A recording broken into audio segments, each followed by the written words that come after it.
or they are now maybe not financially dependent on the parents, they've got their own resources and so forth. So in that case, it may be that they are no longer dependent and they're now living an independent life.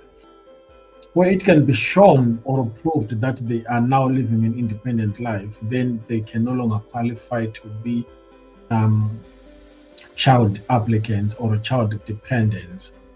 I always say this point to people that are in the UK and they've come up with their children, that you need to have the evidence to show that the child, even if they are over the age of 18, they are still dependent on you. They are not living an independent life.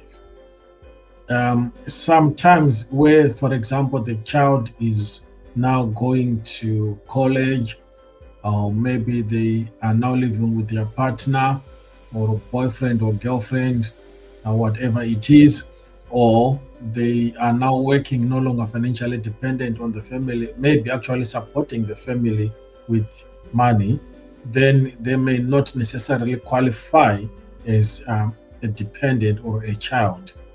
But again, each case depends on its factors, because if someone is going to university or if someone is going to college, that does not necessarily mean that they are independent. In fact, they most likely they are dependent on their parents, because their parents are giving them money for upkeep in the university, looking after them, the rentals and so forth. So that's the second point that the Home Office considers when it comes to um, child applicants.